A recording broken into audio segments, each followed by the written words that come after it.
Nous allons maintenant faire l'étude de signe d'une fonction du deuxième degré. Donc la fonction du deuxième degré s'écrit sous la forme f de x est égal à ax carré plus bx plus c avec le a devant être différent de 0, sinon il ne s'agit pas d'une fonction du deuxième degré. Alors d'abord, quelques petits rappels concernant le coefficient a. Le coefficient a nous indique le sens de la concavité. Si a est positif, nous aurons une parabole tournée vers le haut. Et si le a est négatif, nous aurons une parabole avec une concavité tournée vers le bas. Autre information, c'est concernant le nombre possible de racines pour cette fonction du second degré. Alors pour ça, il faut aller calculer le delta, que je rappelle qui se calcule par la formule b carré moins 4ac.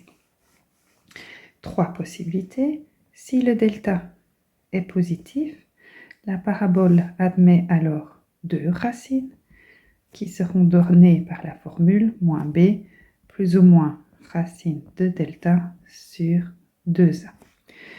Si le delta est nul, la parabole admet une seule racine qui est moins b sur 2a. Et pour terminer, si le delta est négatif, nous n'avons pas de racine pour cette fonction du second degré. Alors, tous ces calculs de racines, dès la fin de votre quatrième, vous pouvez utiliser votre calculatrice pour les calculer. Alors, pourquoi ces notions sont importantes? Alors, nous allons passer à la page suivante.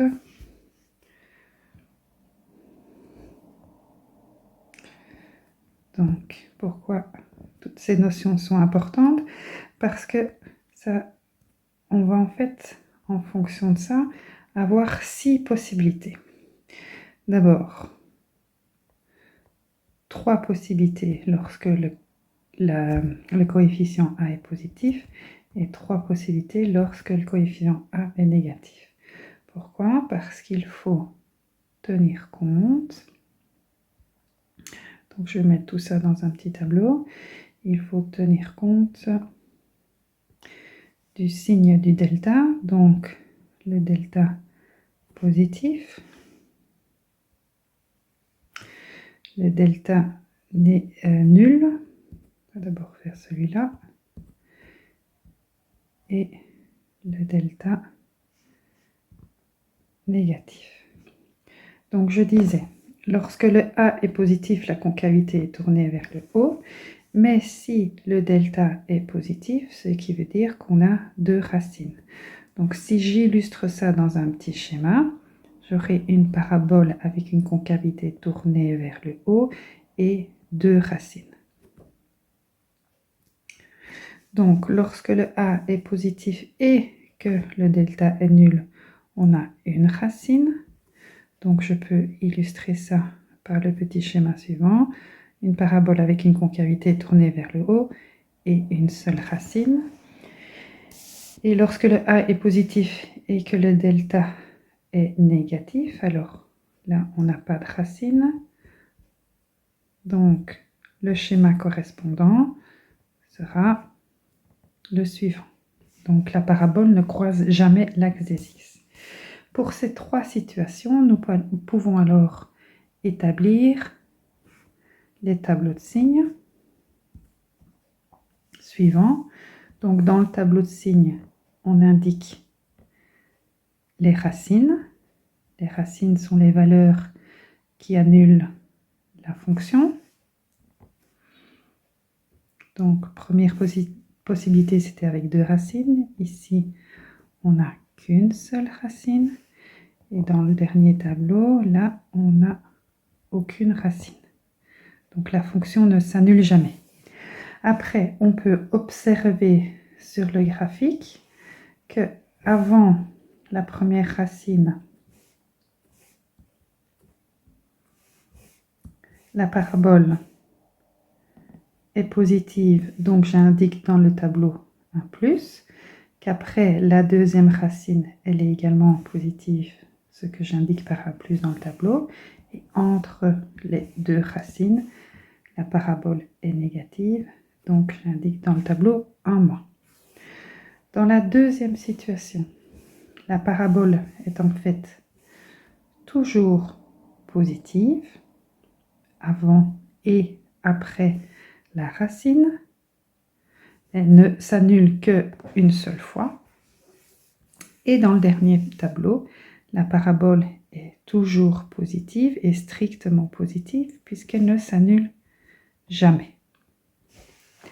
On va recommencer ces différentes étapes maintenant lorsque le A est négatif.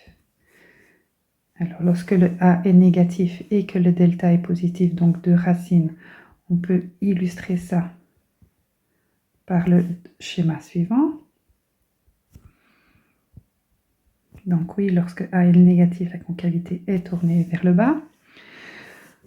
Lorsque le A est négatif et que le delta est nul, on a le schéma correspondant suivant.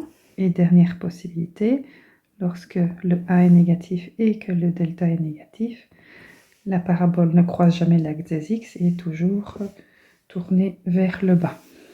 Donc, on réalise alors les tableaux de signes correspondants où on commence par y placer les différentes racines.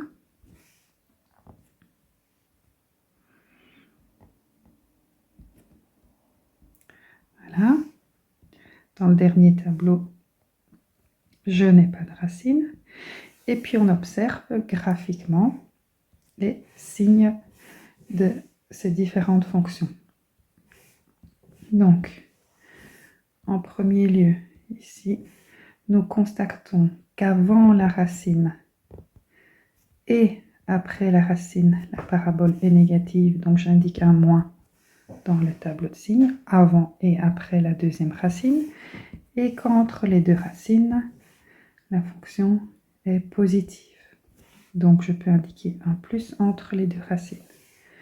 Deuxième possibilité, je constate ici que la parabole est négative avant la racine et après la racine et qu'elle s'annule évidemment au moment où elle croise l'axe des X, mais que dans la dernière possibilité, la parabole est toujours strictement négative. D'où l'importance pour pouvoir réaliser le tableau de signes d'une fonction du second degré, de bien connaître le signe de A qui indique le sens de la concavité et le signe du delta, c'est-à-dire le nombre de racines.